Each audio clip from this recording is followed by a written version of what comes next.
संविधान का बनना मनुस्मृति पर एटम बम था। डॉक्टर अंबेडकर ने कहा था कि Gandhi, mister Gandhi, I am at war with civilisation, मैं सभ्यता के साथ युद्ध में हूं। डॉक्टर अंबेडकर सही थे। यह हम भी सभ्यता के साथ, वो एक ब्राह्मणवादी शोषणकारी सभ्यता और एक बुद्धिज्म की सभ्यता, इसका युद्ध बरकरार चल रहा है। हमारा नेता सो रहा है, सोने दीजिए, नेता सबको सोने दीजिए। वो सबको हुक्मरान बनना दिख नहीं रहा है कि संविधान पकड़ा दिया है, संविधान बचाएंगे रे, अंदर से एक एक पन्ने फाड़ रहा है रोज। और ये पूरा ये नेता हमारे समाज को जो है कायर बना रहा है, कायर। ये लोग अपने कंधे पे हिंदू राज ढो के ला रहे हैं। अठावले को देखिए, जीतन राम मांझी को देखिए, चिराग पासवान तो हनुमान बना ही फिर रहा है। तो ऐसे नेताओं से बचिए। और मैंने कहा है कि शिक्षक साधारण नहीं होता। तुम अपनी पार्टी और दुकान अपने पास रखो, जनता को हम जागृत करके, अपने लोगों को जागृत करके, और सीधे ये जो मनुवादी सरकार है इसको उखाड़ देंगे।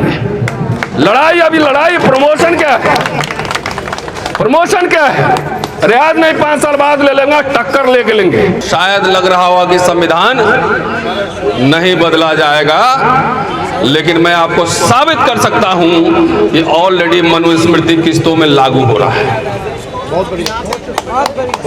इसलिए अब नेता से बात करना, मैंने नेता को अब कुछ कहना छोड़ दिया। समाज को जगाना ज्यादा जरूरी है। जिस दिन समाज सड़कों पे आ जाएगा उस दिन हिसाब किताब बराबर कर लेंगे। मैंने कहा कि मनुस्मृति किस्तों में लागू हो रहा है, और आरएसएस, बीजेपी बीच बीच में अपने नेताओं से, अपने सलाहकारों से इस तरह का स्टेटमेंट दिखला के, दिला के, थर्मामीटर लगा के आपको टेस्ट कर रही है कि आप जिंदा हैं कि नहीं जिंदा है। नेताओं को तो छोड़ दो, ट्विटर फेसबुक पे लगे रहे, जो जिनको चुनाव लड़ना है लगे, लेकिन ये जिम्मेदारी ये समाज में है। संविधान का बनना ये मनुस्मृति पे एटम बम था। संविधान का बनना मनुस्मृति पर एटम बम था। और इसीलिए आज जो हुकूमत में है, वो उस समय भी कहा था कि ये संविधान में भारतीयता नहीं झलकती है, हम इस संविधान को नहीं मानते हैं, मनुस्मृति संविधान हमारा है। और नहीं लागू हो रहा है। भाई दिल्ली के दिल में बैठे हुए हैं, दिल्ली विश्वविद्यालय, भारत का सबसे एलीट इलाका, यहां से प्रधानमंत्री जी का ऑफिस और घर महज 10 से 12 किलोमीटर दूर है। 10 से 12 किलोमीटर। मेरे ऊपर एक एफआईआर हुआ, ऐसे ही बहुत ही फ्रिवलस एफआईआर। मुझे दिल्ली पुलिस, अभी होंगे भाई साहब इधर कहीं बैठे होंगे, कलसी साहब भी साथ घूम रहे होंगे इधर, रात में चुपके से बुला के कि आइए बातचीत करनी है, और उन्होंने गिरफ्तार कर लिया मुझे। मैंने कहा भाई गिरफ्तार करना है कर लो, लेकिन जो लिखा है वो वापस नहीं लौटेगा, वो बना रहेगा। तो मुझे गिरफ्तारी हो जाती है। और यहाँ पे एक कॉलेज की प्रिंसिपल, उसके ऊपर इतना सीरियस चार्जेस लगे हैं। आईपीसी 465, 468, 471, 120B फर्जरी का भी मामला है। SC/ST prevention of atrocities act 3/1, कितने सारे धाराएं लगे हुए हैं। कहाँ गए भाई साहब दिल्ली पुलिस वाले? ये दिख नहीं रहा है क्या? भाई चांसलर महोदय, मेरे ऊपर एफआईआर हुआ है, तो आप कह रहे हैं कि आपका प्रमोशन इसलिए नहीं हो सकता। आपके 3 प्रोफेसर के बराबर मेरे पास एकेडमिक पॉइंट है, 3 प्रोफेसर से ज्यादा। तो हमारे कॉलेज के बारे में बताऊंगा, अभी मनुस्मृति कैसे लागू है वो बताऊंगा। वाइस चांसलर इन पे कोई एक्शन नहीं ले रहा है, इस प्रिंसिपल पे जिसमें इतना सीरियस एक्ट है। और मेरे ऊपर भावना आहत वालों को ही बताऊंगा। अभी मैं जरा मुकदमा निपटने दो, उसके बाद मैं आऊंगा ना, फिर उसके बाद हम भी करेंगे ना मुकदमा फिर, कि आपकी वजह से मुझे लंदन जाने के लिए रोक दिया सरकार, प्रिंसिपल, दिल्ली पुलिस, सब लेक्चर देने के एकेडमिक काम के लिए। भाई मैं किसी दूसरे देश में होता, पढ़ाता होता, तो उस एकेडमिक संस्थान के लिए मैं ब्रांड एम्बेसडर होता। सोचिए। और यहां पर जो है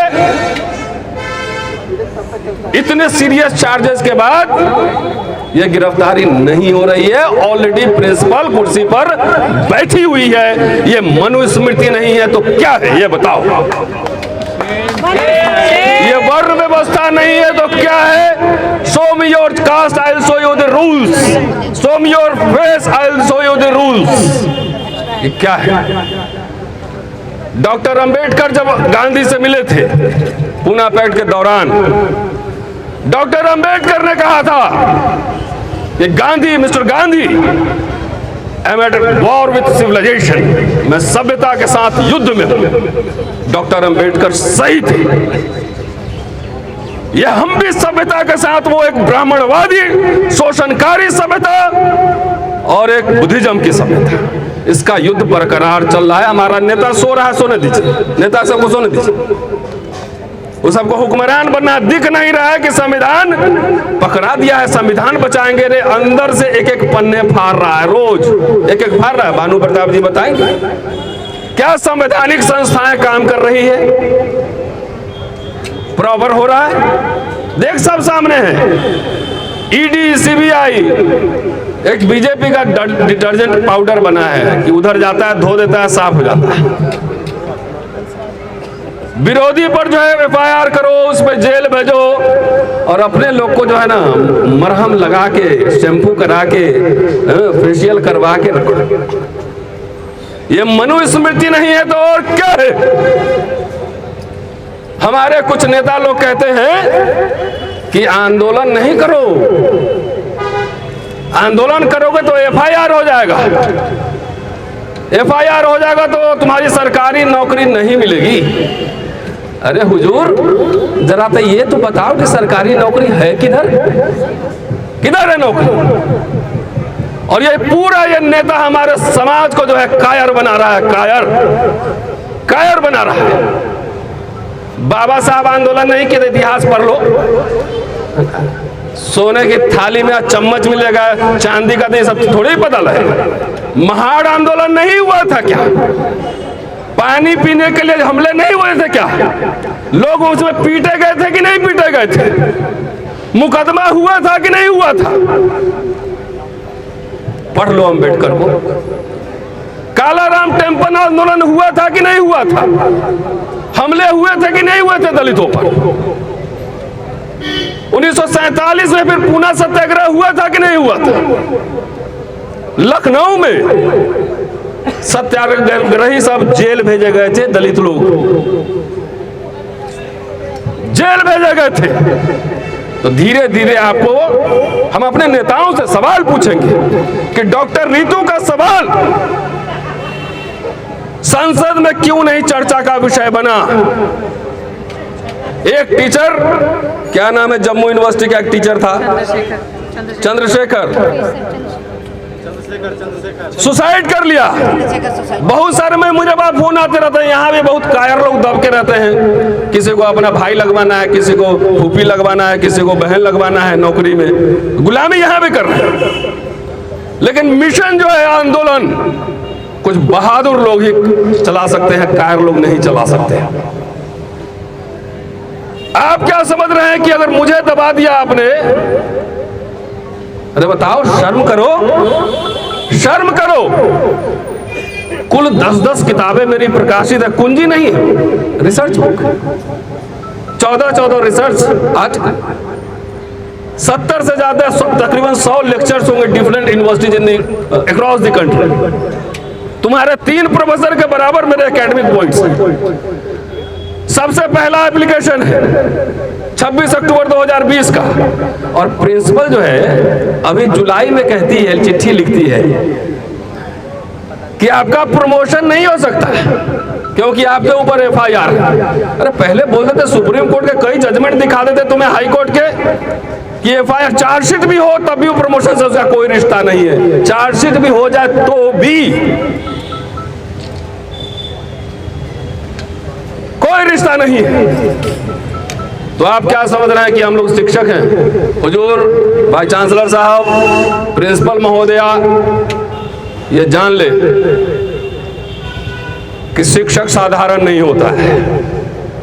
शिक्षक साधारण नहीं होता है। आप विश्वविद्यालय को जो तबाह करने की कोशिश कर रहे हैं, इसीलिए कर रहे हैं कि विश्वविद्यालयों से ही आपको सबसे ज्यादा चुनौती मिल रही है। शिक्षक के गोद में निर्माण और प्रलय दोनों खेलते हैं। याद रखिएगा, कतरा इतना सा आंदोलन बन जाता है। आपको मैं इतिहास का छात्र हूं। पानी पीना क्या था? अगर महाड़ आंदोलन में पानी नहीं पिए थे, महाड़ तालाब में, चावदार तालाब में, तो दलित लोग इतना दिन से जिंदा नहीं था, बगैर पानी का था। वो एक सिंबल था, संकेत था। हमारा ऋतु का ऐसे बहुत सारे हम लोग तो बोल रहे हैं ना, अरे जो करना है करो, जो करना है करो। सोशल मीडिया का जमाना है, दुनिया को बता दें। डॉक्टर ऋतु, मैंने एक स्ट्रैटेजी अपनाई है कि ऐसे लोगों को पब्लिकली बेइज्जत करो, बेइज्जत करो, पब्लिक के बीच लेके जाओ और अपने प्रिंसिपल से पूछो कि तुम अपना बायोडाटा दिखाओ, मुझे दिखाओ। हमारे कॉलेज वाइस चांसलर साहब से आग्रह करते हैं और शर्त लगाते हैं, शर्त कि जो प्रिंसिपल बनाए हो हमारे कॉलेज में, वो जब अप्लाई की थी तो उसका खाली बायोडाटा मुझे दिखा दो, पब्लिक करो। अगर मैं लेख लिखता हूँ, किताब लिखता हूँ, तो अपने लिए लिखता हूँ, तिजोरी में बंद करने के लिए लिखता हूँ कि अमेज़न पर तैरता रहता है। किताब खरीदो, पढ़ो, it is for the public consumption.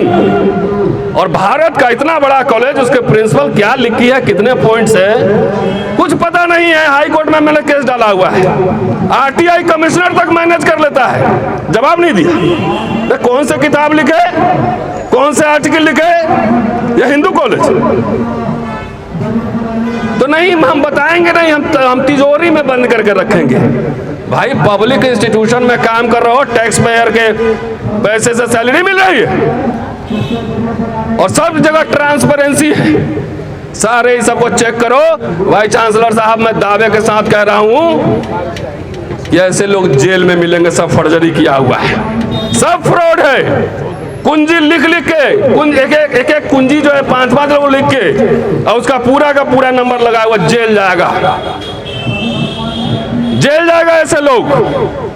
तो साथियों, हम लोग तो चौतरफा लड़ाई लड़ रहे हैं। जो हमारे एक दलित नेता लोग हैं, उनसे भी लड़ाई है।